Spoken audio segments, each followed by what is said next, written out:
Good morning, Unity Church of Overland Park. I am Reverend Jackie Fernandez, your senior minister, and that beautiful piano playing was our legendary music director, Fred Albers. I don't mean to laugh when I say that.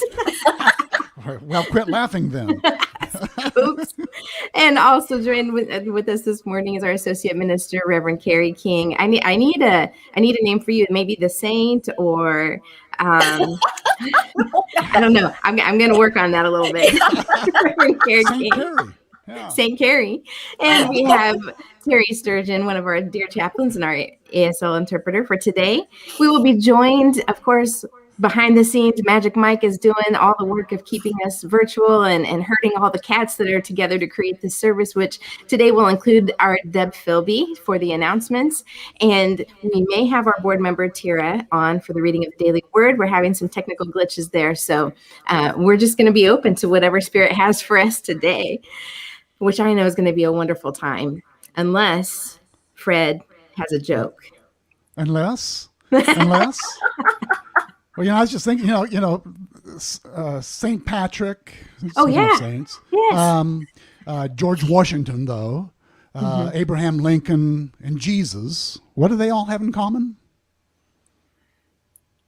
Go ahead. I don't know. They were all born on holidays. Yeah. And I've got a little statistic. Statistics show that people who have the most birthdays often live the longest. Oh yeah, I've read that before. Yeah, it totally makes sense. Yeah, I never knew that before. Shocking. So that's enough wisdom from Fred today. Mike, Go ahead and take the hook. Get the hook, the shepherd's hook.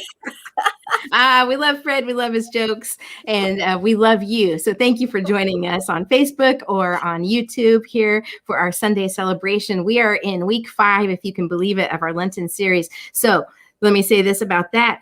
We are going to experience the light at the end of the tunnel. We will catch our first glimpse today. For those of you who have, I just are like done with this idea of letting go of the God of everything that we think we know about God, of the God of our former understanding, and opening to the newness that is available to us in all times. It is a decentering process that we have been in, and it is exhausting and uncomfortable. So today we begin to receive some comfort. Today we catch a glimpse of the payoff and the reward of this stringent process. I don't know. What words are you using for it, Kerry?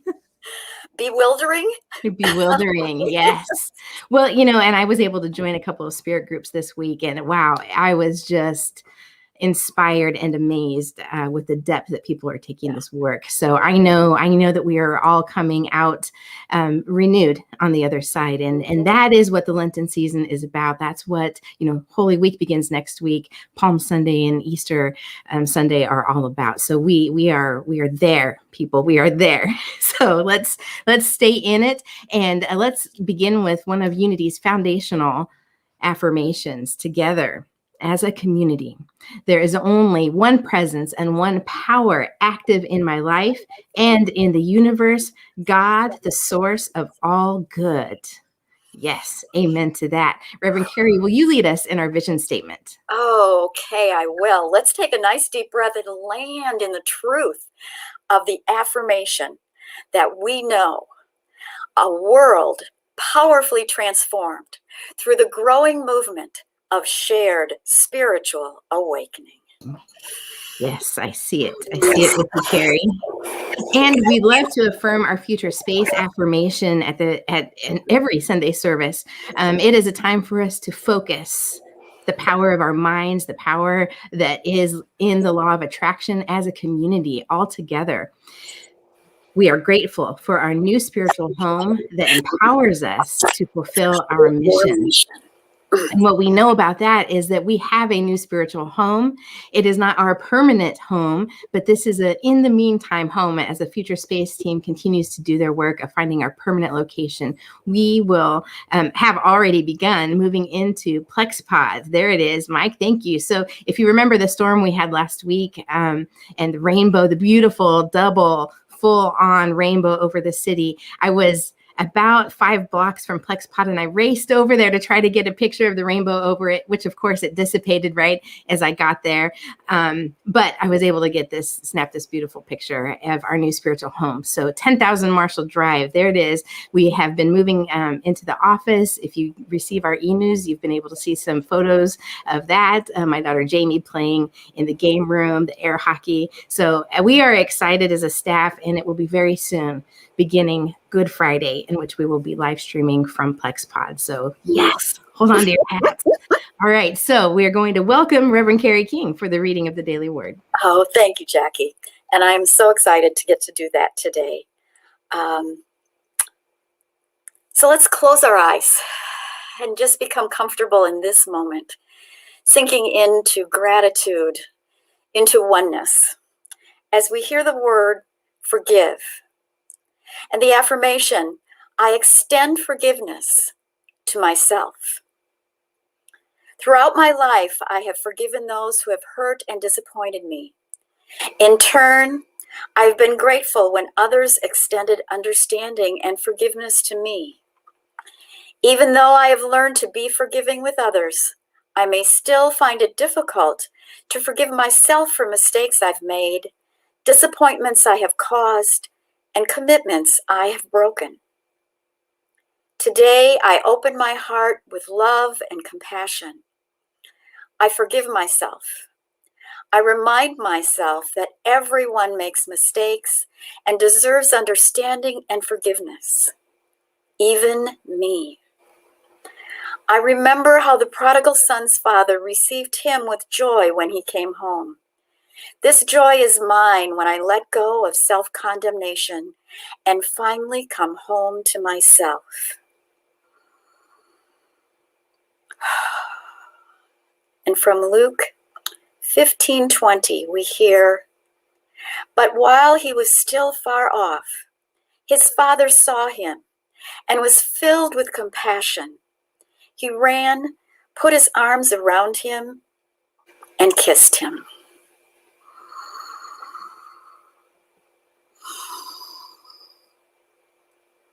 And from that place, those final words of Luke, he ran, put his arms around him, and kissed him. I want to let you all just know that one of our dear congregants made his transition last evening about 8 o'clock. Norm Steffi moved forward into the arms of God fully and completely. You will remember Norm and Helen as a lovely couple who are long-term members of our congregation. And I think I would be remiss in not acknowledging the 8 people named this past week in the shooting that occurred. Families that are grieving. People that have gone into God's arms. And so many unspoken. So with that in mind, with our new understanding possibly of God as we move forward from these 40 days of learning, of opening, of embracing a greater understanding of that which holds us full and complete in this world, we sink into the awareness that God is. And that we are. And that we are not separate ever. That there is a oneness and a wholeness that encircles, that connects, that is with each and every person, every soul on this planet. That we all walk the same human experience from birth to death. The same losses, the same joys, the same learnings as we step forward and ask, why, how, what about? And allow ourselves to move into a greater way of being that expression of Christ that Jesus, our way short, sought so strongly to show us. That love, that love. So in our time now, let's celebrate lives lived, lives of love and peace and joy. Let's celebrate the growing that we have made and the opportunity for us to continue to grow as we embrace that urge within us that calls us forward to a greater way of being. We are so blessed to be able to have this time together, to have this technology that empowers us to spread the truth that we believe is God. And so we simply open our hearts in deep, deep gratitude for all that we have, for the love that we are embraced in, for the love that we get to share. And we release this prayer into that great mind. And we simply say, and so it is. Amen.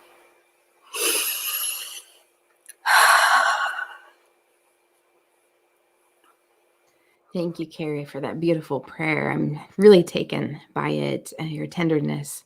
I feel like it's the first part of the sermon. I feel like we've started, we have begun. So thank you for bringing us into the loving arms of the divine. So now is the time in our service when we bless our love offerings and tithes. And we know there is so much new happening in our community. So I would like to bring into this blessing all of the newness that we are embracing and all of you who are helping to make it happen. We have many people who have stepped forward to volunteer to help support us in this move. And we are so very blessed by the gift of your time and your talent. So let's put together our hands, warm them up, open our hearts, and with a blessing held in our mind, we speak this love offering blessing together. Divine love through me blesses and multiplies all that I have, all that I give, and all that I receive. And I am joy-filled and grateful. Now, many of you have already started to send your love offerings and tithes to our new address. Mike, I saw you had that up on the screen. There we go. You're going to want to mail those checks to 10,000 Marshall Drive in Lenexa, Kansas, 66215. Or you can continue to contribute online at ucop.org/giving, where we have a secure app called Tithely through which you can make your contributions. So thank you for those of you who make this practice of giving an ongoing and dedicated practice for our community. We are blessed and supported by you. Thank you, thank you, thank you. We are also blessed and supported by the gift of music. And today we are blessed with the spirit, the soul, the music of Terry Swope. So he will be singing today first a song by Jamie Lula, Something's Calling Me.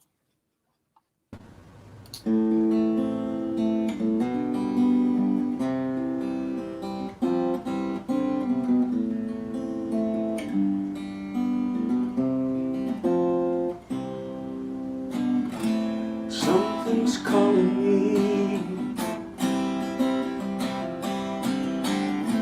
Something's calling me. Something's calling me.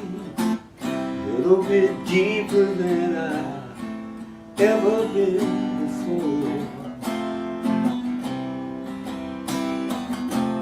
Feel like I'm walking on marble. Can't still the earth beneath my feet. Is my head in the clouds, my naked legs are dangling. I can feel my heart begin to pound. Something's calling me. than I've ever been before. Yes, something's calling me a little bit deeper than I've ever been before. A long dark night my soul wanders. I can't see the light that moves me. God is everything and everywhere I belong. Spirituality wakes me from my sleep. Something's calling me a little bit deeper than I've ever been before. Yes, something's calling me a little bit deeper than I've ever been before. Oh Lord, take me deeper, deeper than I've ever been before. Oh Lord, pull me deeper, deeper than I've ever been before. Oh Lord, I know I'm not the only one living inside these blues. Oh Lord, Lord, I surrender, yeah, I surrender my life to you. Oh Lord, hey, I give my life, yes, I give my life, I give my love to you. Love is calling me a little bit deeper than I've ever been before. Compassion is calling me a little bit deeper than I've ever been before. My faith keeps calling me deeper than I've ever been before. Yes, peace is calling me a little bit deeper than I've ever been before. God is calling me, and I'm grateful like I've never been before.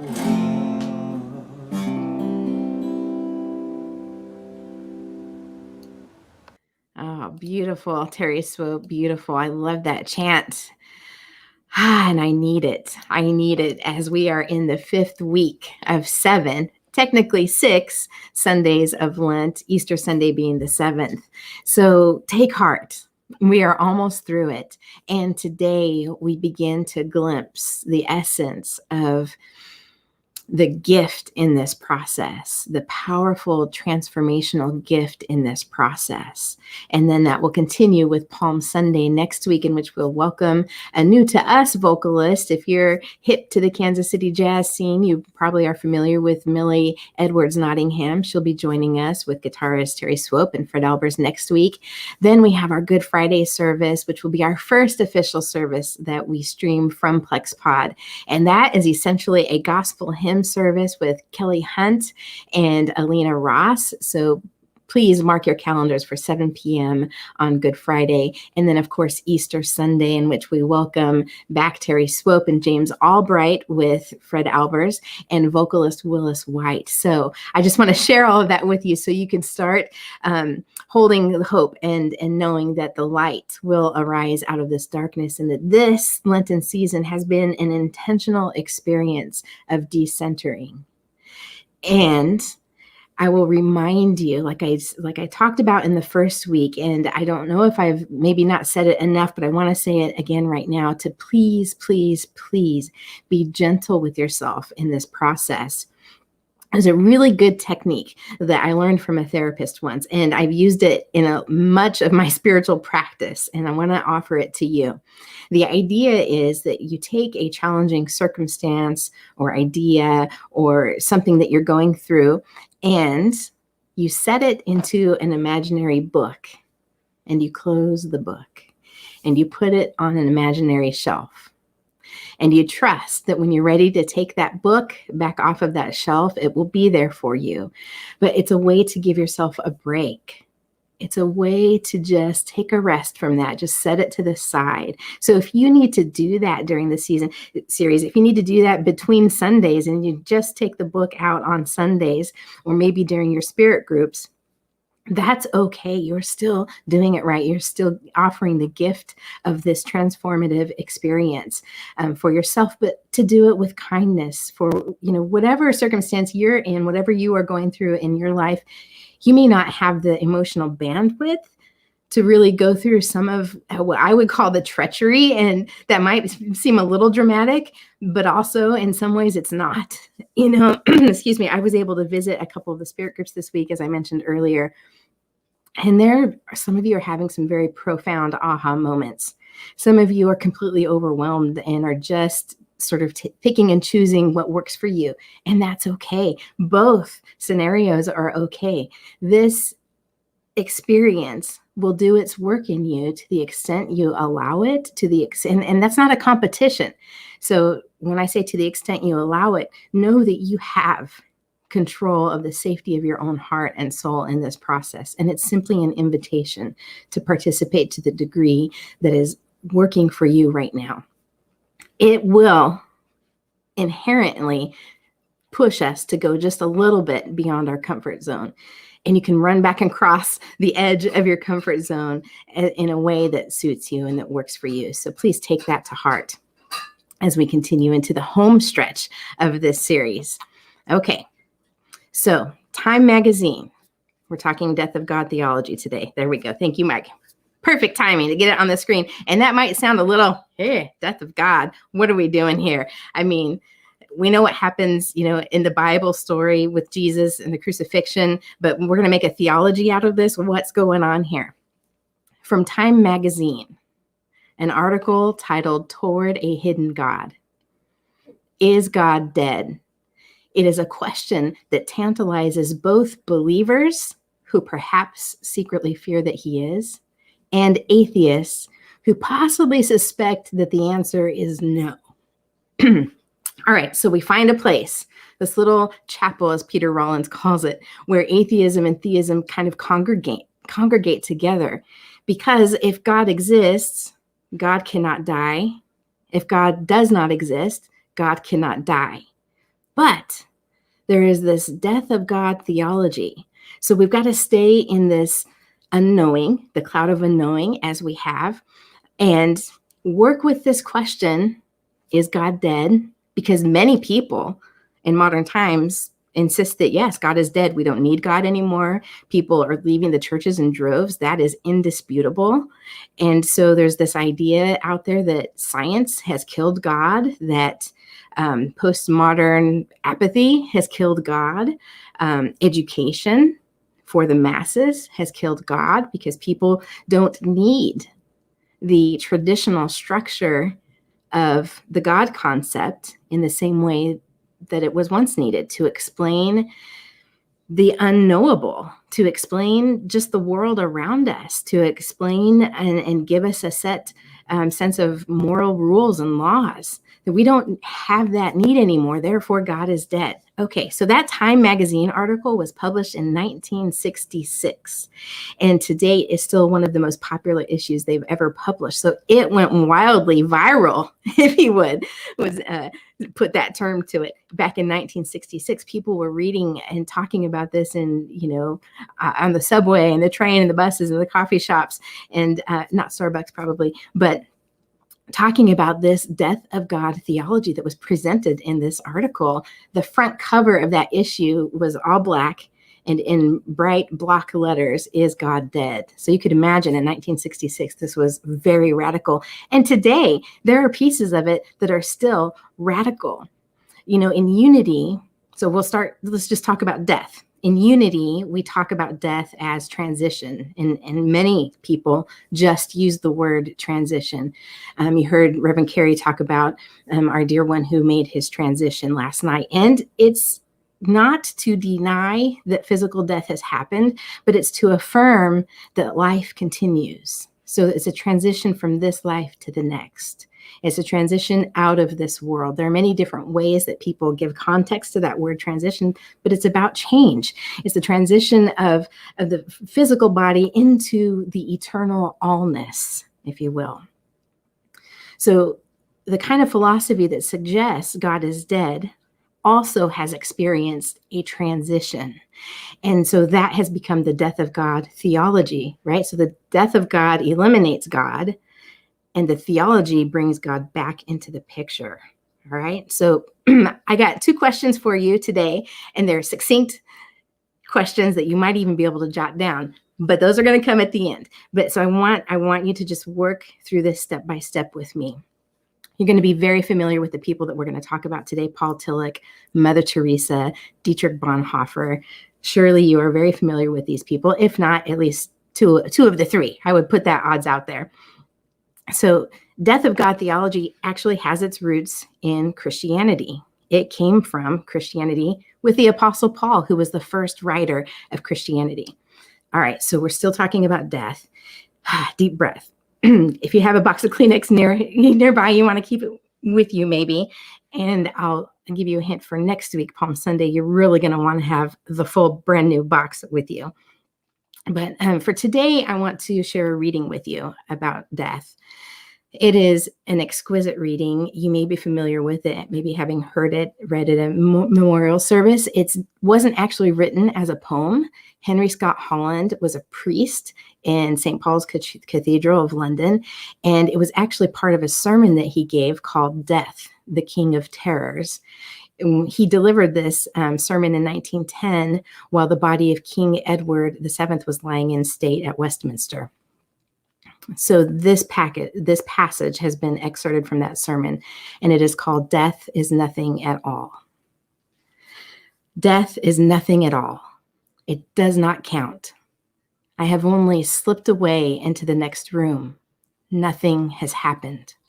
Everything remains exactly as it was. I am I, and you are you. And the old life that we lived so fondly together is untouched, unchanged. Whatever we were to each other, that we still are. Call me by the old familiar name. Speak of me in the easy way which you always used. Put no difference into your tone, wear no forced air of solemnity or sorrow. Laugh, as we always laughed at the little jokes that we enjoyed together. Play, smile, think of me, pray for me. Let my name be ever the household word that it always was. Let it be spoken without an effort, without the ghost of a shadow upon it. Life means all that it ever meant. It is the same as it ever was. There is absolute and unbroken continuity. What is this death but a negligible accident? Why should I be out of mind because I am out of sight? I am but waiting for you for an interval, somewhere very near, just around the corner. All is well. Nothing is hurt. Nothing is lost. One brief moment, and all will be as it was before. How we shall laugh at the trouble of parting when we meet again. Whew. Powerful. The power in this poem is that it creates a shift in how we experience the parting that we call death. We tend to experience it as a finality, as a separation, as loss. And yes, it is all of that in the material world. But in the eternal sense, in the life sense, it is nothing at all. A man named Althusser, who was featured in that Time magazine article, he named 3 ways that God dies. 1, God is cosmologically dead. So this is a universal concept that if the universe began as a density, which we might call God, and everything exploded into being, that there's this self-emptying of God as everything in creation comes into being. So God, that initial density, is experiencing death all the time because it is coming into being. Okay, mind warp. We're not really going to go into depth on that one because it doesn't apply to the people that we're going to talk about today. But that is one of the 3 types of death of God. The second one is objective. Science makes it so that we don't need God. Science no longer needs God to understand how the world works. God doesn't become the baseline hypothesis for proving everything according to the creation story, for example. So science itself blossomed into a death of God. No longer need God. Okay, that's objective. Now there's also a third type of death of God, which is subjective. So this is more about the inner experience of God. The subjective death of God is really a modern concept in terms of that it's also about modern people, the modern mind, the modern experience. The world doesn't need God to make sense of life. So we emotionally don't have that need, partially because of the objective death of God, because of science, but also because we are more educated. We find other ways to experience meaning in life. We don't need God to be our sole purpose for living.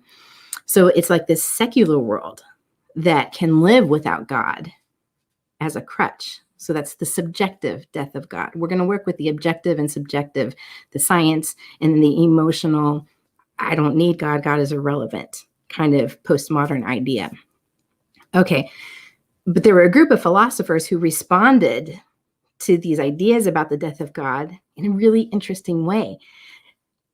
They said, well, as Christians, we actually need to experience the death of God. It's written into Christianity, the death of God.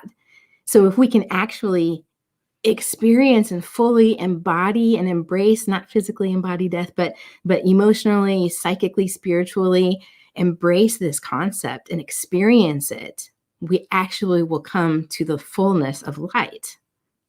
That's the Jesus story. Okay, so we're starting to get, okay, so I already know this is already familiar terrain. I already understand this concept. And part of you might already be leaping ahead and thinking, well, why did you bring us right back to where we already were, going through this whole decentering and getting us off track and make me think I don't know anything to bring me back to the familiar? Because like anything, you will arrive at the familiar today a very different person because of the path and the journey we've taken to get here.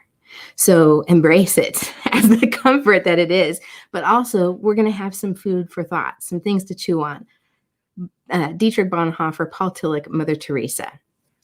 Not 3 names that you would necessarily, unless you know and are familiar with philosophy, but not 3 names you would necessarily equate with atheism or death of God. But we're there with them. Okay. So, I want to add that the poem that I read, that I shared with you, Death is Nothing at All, Nothing is Unchanged. We do experience change when someone makes their transition, when we experience the loss of the physical relationship. And what I have noticed in my life is that the person who makes their transition, they're sort of become in a time capsule. They're put in a time capsule, like they never age. I age, but that person doesn't. And so there is a shift in the relationship. There is something that is changed.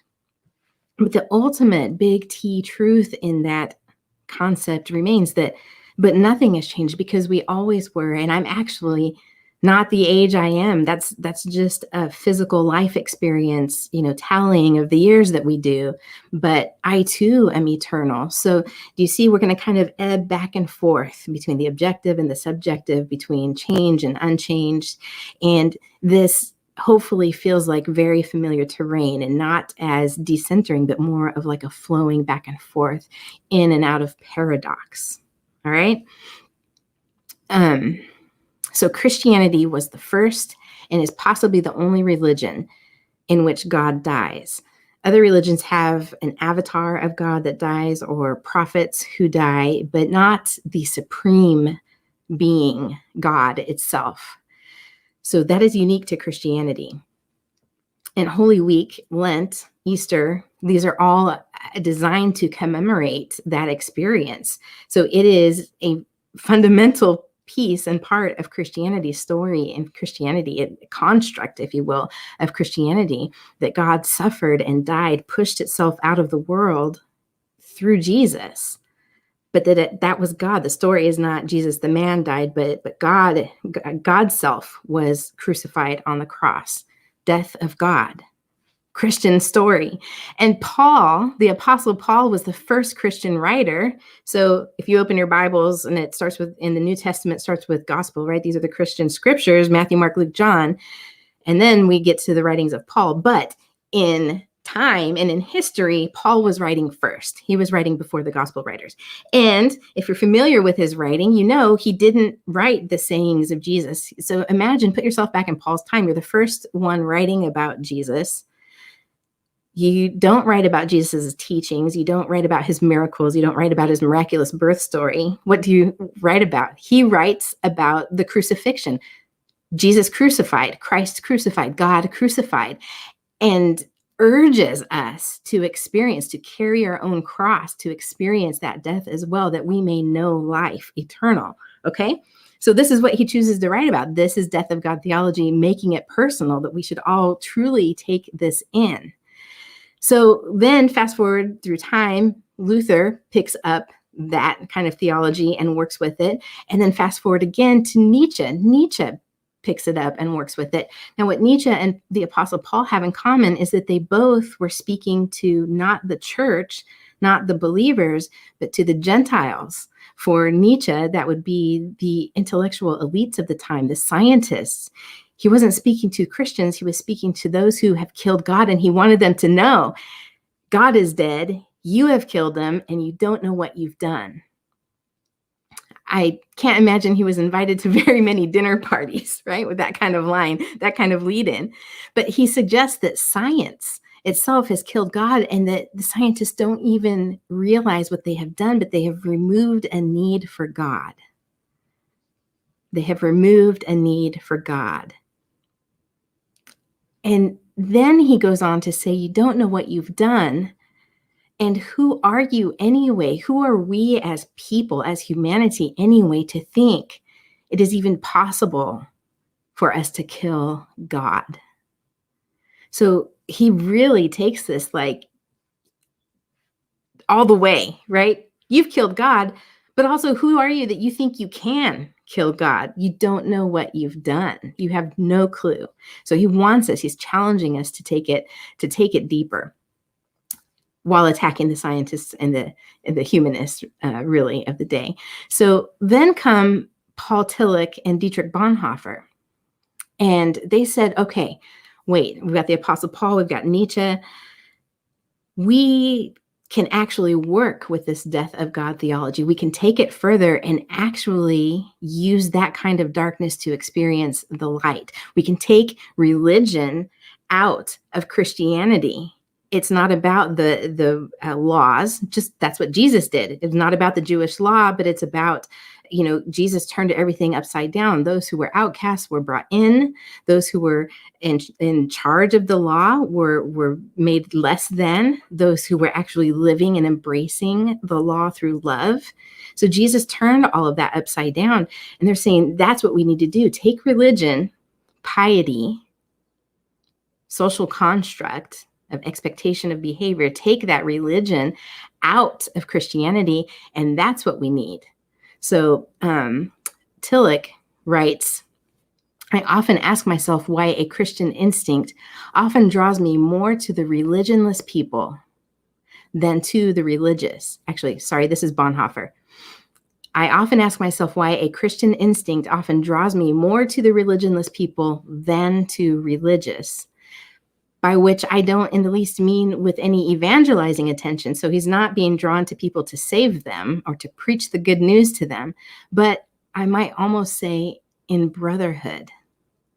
So he's like, get rid of the piety, get rid of it, and let's take that religion out of Christianity. Can you relate to that? I think a lot of people in Unity, we don't have dogma. We aren't a religion. We're a spirituality, a spiritual practice. We are open and we don't have to ascribe to any specific set of dogmatic beliefs or behaviors, right? This is very familiar for us. And Bonhoeffer wants us to live as if God is not given, and that this is the way in which we live fully before God. So that might be a little confusing, but let me explain it this way. A painter who paints a painting doesn't capture beauty. So if someone sits to paint a sunset, they don't actually capture beauty. They are captured by beauty. In the same way, an attorney who is speaking toward justice doesn't have justice, hasn't captured justice, but is captured by justice. Do you see? So this is how Bonhoeffer is saying we need to get rid of, we can't capture God. We can't capture religion. We must become captured by it. We must become captured by it. And this makes me think of the mystical experience, right? The God beyond God, that I am captured. It's beyond my comprehension. So I allow myself to be captured by it. So we can all say, I don't know what truth is.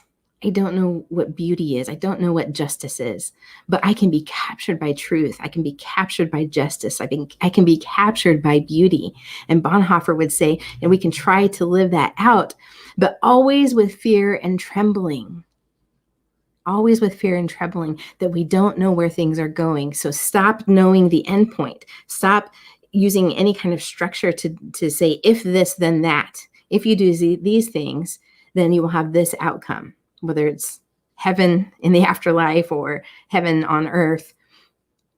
But to allow ourselves to be captured by the divine in such a way that we don't know where that's going to take us. This is what we're doing. And thus far, it's been kind of a process designed to knock us off center and to be in the unknown, in the wilderness, in the forest.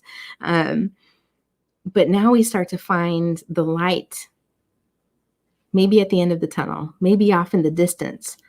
But that if I can be in this unknown and hold on to the fear and the trembling, it will actually deliver me to a capturing by truth, by God, by beauty, by love itself. So I wonder if you have ever been captured by the divine, what that experience has been for you. Have you ever been captured by beauty?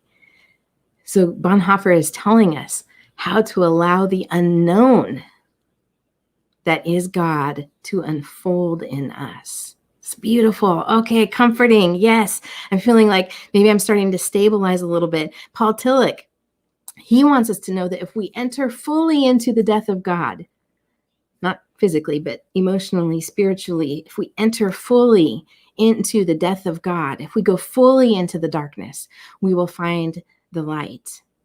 For Tillich, when we go through the process of tearing things down, we find that we are standing on the ground of being. So when everything that we think we know in life has either been taken from us or we tear it down to its root existence, which is actually nothing, that we find that we are standing on the ground of being, capital G, ground of being, capital B, ground of being, that this is God. That when we have this sense of having lost everything, that we actually find ourselves on solid ground. And I know some of you have had that experience. If you think back to your darkest days, at some point in that, you found your solid ground. And this is what Tillich says, the ground of being. So again, he's kind of coming back to that mysticism, the God beyond God. We can find that which we don't understand typically. But in the losing, in the darkness, we discover what is always there. Tillich warns us, or advises us maybe, that Christianity has two purposes. One, to protect us from superstition, which is the idea that we can control everything, right? So Christianity protects us from superstition. It gives us a framework for living, and that it helps us to avoid scientism, not science, but scientism, where we think that reality is all there is, that if we can prove it, it exists, and that's all that can exist. So Christianity, in Tillich's mind, protects us from those two trappings, that it actually opens us to possibility that we don't know everything and we can't possibly explain everything, and nor can we control it. I'm on board with that. Feels good, feels comforting. Okay, so if I experience the death of God, I actually come into a fullness of light, a fullness of being, the ground of being, and a connection to that which is greater than anything I can imagine. Finally, Mother Teresa. Again, not someone who you might particularly equate with atheism or death of God, but Mother Teresa said she had two callings in life. The first came to her as a teenager, was to give up everything for God. And she did. She was actually raised in a wealthy family. She left it all, and as you know, lived a life of poverty and service. The second calling came to her when she was about 33, and she called it the call within a call. She referred to it as a call within the call. So the first call was to give everything up for God. The second one was to give up God. And she lived with that for the rest of her life. So from her early 30s to the rest of her life, giving up God. And that loss for her was profound. She wrote in her diaries about not having God, and that people would look at her and say that they bring her them to God by being near her or talking with her. And she was like, I don't even know what that is. I don't have God. I don't have faith. I don't have prayer. I have nothing. This must be a kind of hell. These are words from her diary. But that experience also brought her to say things like, every child is a wonderful disguise, meaning that every sick child, and she worked with the sickest of the sick, children with leprosy, children with AIDS, people who would not love and comfort and treat these children. And she worked with them. So every child is a wonderful disguise is such a profound way of saying that she beholds the face of God in each child. Now, she wanted her diaries burned. And you might think, well, yeah, she's writing all kinds of blasphemy and heretical revelations, but that's not why she wanted her diaries burned. She wanted them burned because she said, people will think that by reading my inner life, that they will find God. But you can't find God in my inner life. God is found in my work. Oh, God is found in my love for people. God is found in the work. She said, it's like a crayon. Nobody cares about the inner life of a crayon. People only care about what the crayon draws. Isn't that beautiful? So her death of God, her giving up God, allowed her to find God everywhere, in everyone, and in every act of service and generosity. That was the embodiment of all that is divine. That is the work, going back to Jesus, that Jesus came to embody, to be the presence of love in the world, to not hold it as leverage against us to create some kind of behavior. So what we see now through Death of God Theology is actually a maturity of spirituality, a maturity that we release the God that is a security blanket so that we may receive and experience the fullness, the unknowing, the release of everything we thought God was, so that we can actually step into a newness of all that is possible. The allness, as Eric Butterworth would say. Okay, so you ready for my two questions? Listen first. All right, the first question. Have you ever had an experience of giving up God that resulted in seeing God in a new way? I'll repeat that. Have you ever had an experience of giving up God that resulted in seeing God in a new way? Second question, have you ever been captured by the divine, like an artist captured by beauty? Have you ever been captured by the divine, like an artist captured by beauty? I would like us to really reflect on these ideas, because my guess is the answer is yes. And perhaps you haven't thought of it in a very long time. So take a stroll down memory lane, maybe even back to childhood. But throughout your life, I'm sure there are multiple instances where you could say yes to either of these questions, that you have had an experience of giving up God, either intentionally or unintentionally. And that if you track the result of that, you might find that you experienced God in a new way because of that. And you might be able to recall times where you were absolutely captured by the divine in the way an artist is captured by beauty, so much so that we must express through music or painting or photography or dance, that we must express that beauty. It must come pouring out of us and through us. And that, dear ones, that is what we are looking for in this death of God theology, that we may be so captured by the divine that it is impossible for anything else to come in through and add us. Oh, thank you, thank you, thank you. Thank you for being in this journey with me and with one another. I look forward to joining more spirit groups this week. And now is a time for meditation, and we have a very special guest for meditation today, Swanhilda Lilly. So she will be delivering the meditation in ASL. And not to worry, if you don't know ASL, there are closed caption on the video, so you will be able to experience it as well. So let's settle in for our time of meditation with Swanhilda Lilly.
is well.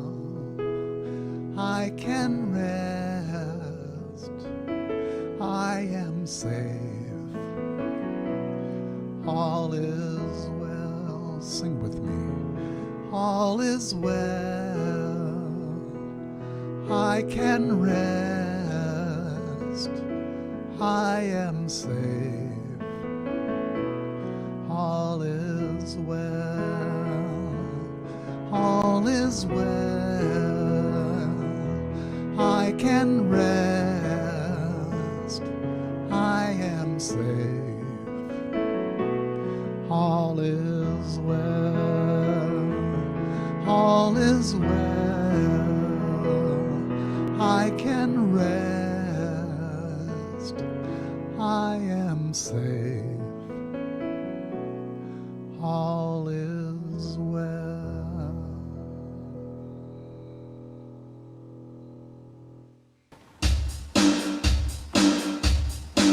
I'm gonna sit right here and watch the planet spin.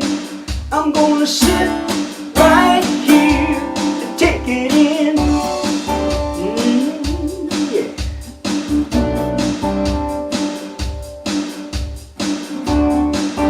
There's only one place that I can be, and how it feels, well, that's up to me. When I try and fight it, that's when I lose control. It just takes a little patience and a heart full of soul. Hey, I love to worry, I love to make mistakes. That's why it took so long to settle down and put on the brakes.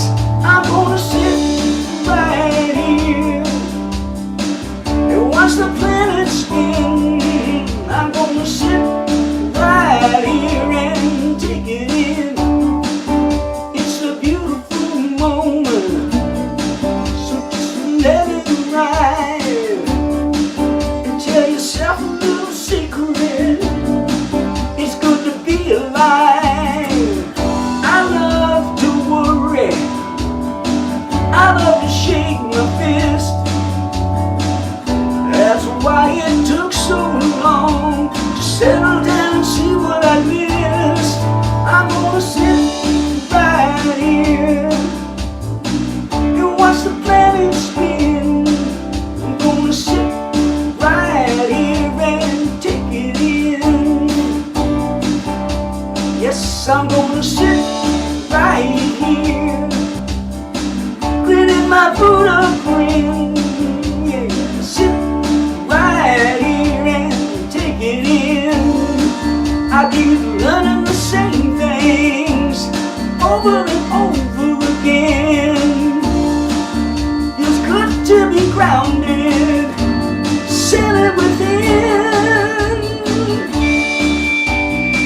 Woo!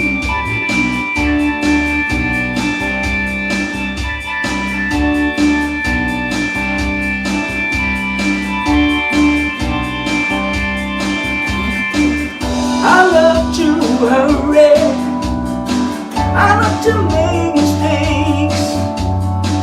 I guess that's why it took so long to settle down and put on the brakes. Yeah, yeah, I'm gonna sit right here, watch the planet spin. I'm gonna sit right here, take it in. I'm gonna sit right here, grinning my Buddha grin. Sit right here and take it in.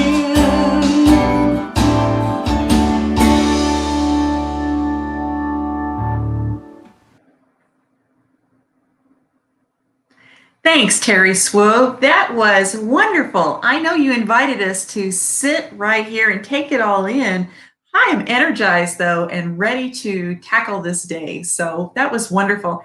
And also, if you had an opportunity to look at our e-news for today, you will recognize that Terry wrote that song as well as the song at the end of our service. So thank you, Terry, so much for bringing your music and your songwriting to us on our Sunday mornings. So both UCOP Kids and YOU offer an opportunity to connect each Sunday morning through their Zoom meetings at 11 a.m. following the service. There is information on how UCOP Kids and YOU can join the Zoom meetings. It is located either in our Friday e-news, or you can also check out our our Facebook page this morning for more information on the Zoom meetings. Also, you can check out our weekly e-news to keep up with other events and happenings that are going on, including our Good Friday service on April 2nd at 7 p.m. Our special musical guests will be Kelly Hunt and Elena Ross, and Reverend Jackie's message will be in the garden. So make sure you join us for that. And also, thank you to everyone that has already updated their contact information. This information is very important for us to have as we prepare for our annual meeting in June. So please take a few moments and fill that information out. Don't worry if you feel like maybe it hasn't changed. Go ahead and fill it out. I will compare it to what we have in the database. I think this morning I've already received 25 emails with updated information or just information to make sure that everything that we have is correct. So click on the link from the e-news or go right to our website and you can fill out that information. And also, if you're not currently receiving our e-news, you can go on our website as well, down to the bottom where it says subscribe, sign up to subscribe for our e-news, and we will get you set up for that as well. And now let's close out our service with prayer, our mission, and a final song from Terry Swope. Thank you, Deb. All right, Reverend Kerry, will you please close us with a prayer for protection? Yes, I will. And we can do that with an even greater, I don't know, can we call it understanding, openness, experience of God. The light of God surrounds us. The love of God enfolds us. The power of God protects us. And the presence of God watches over us. Wherever we are, God is. And all is Yes. Amen to that. All is truly, truly well. And so we move to embody our mission statement. This is part of how we experience the divine and how we bring forward that expression. So let's speak our mission statement together. Unity Church of Overland Park transforms lives and empowers people to make a difference in the world. Yes, we do. And thank you for the many ways you do that. You embody and live out our mission statement. Please take some time, if you will, to join us for coffee, chai, tea time here after service on Zoom. There's the Zoom ID, so you can jot that down if you need to. It was also sent out in the email this morning. Please join us for some lively conversation and connection time.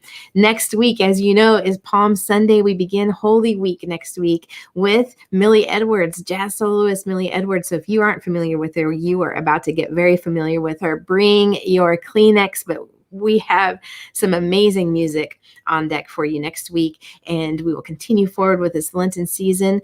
Faith in the impossible. Oh, yes, it's so juicy, so yummy. So you'll want to be back next week. Bring your Kleenex, and now we will close with this final song by Terry Swope. Welcome to the dance. Blessings. Namaste. Love you.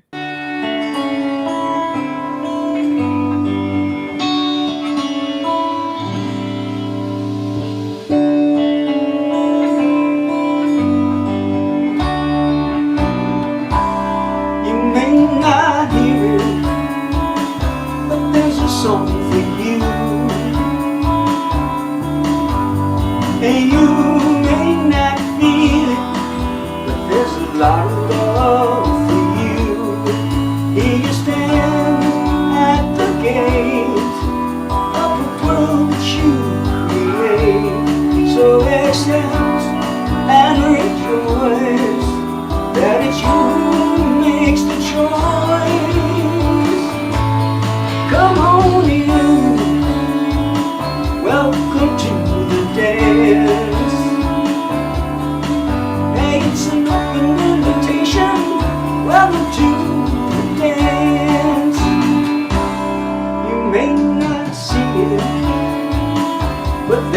way to go.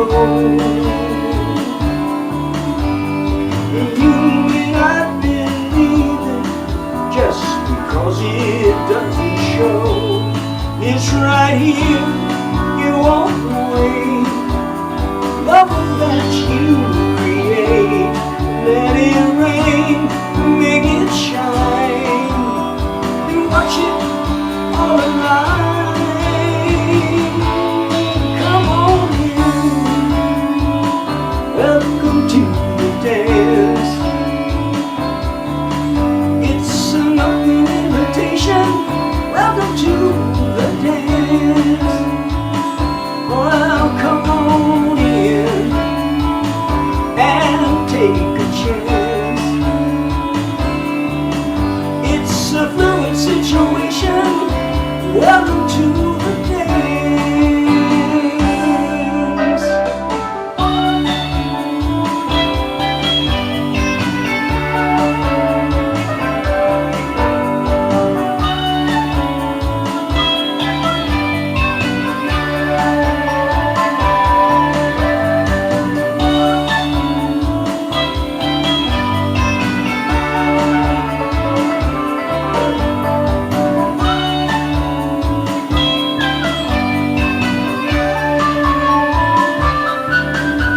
Come on, get up and dance. Come on, get up and dance. Ooh, come on, get up and dance. Come on, get up and dance. Hey, come in, welcome to the dance.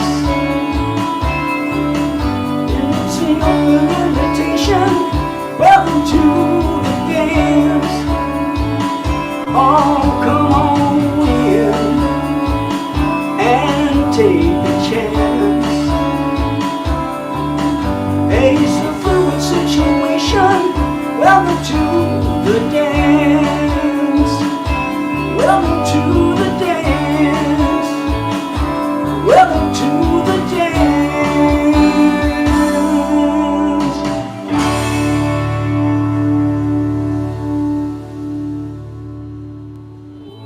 It's right here, you walk away. Love that you create, let it rain, make it shine, and watch it all alive. Come on in, welcome to the dance. It's an open invitation, welcome to the dance. Well, come on in and take a chance. It's a fluid situation, welcome to the dance.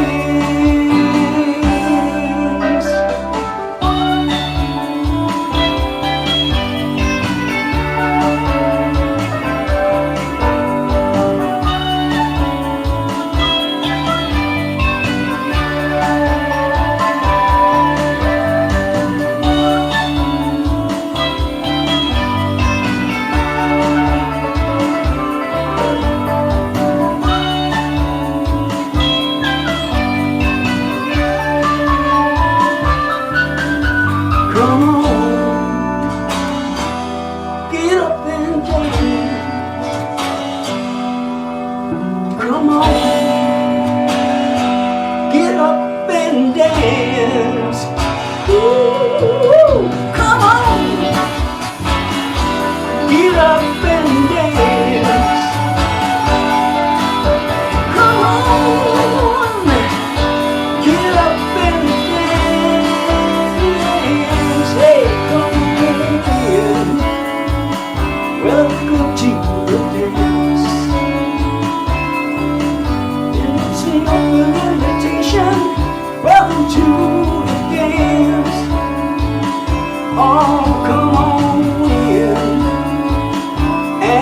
take a chance. Hey, it's a fluid situation. Welcome to the dance.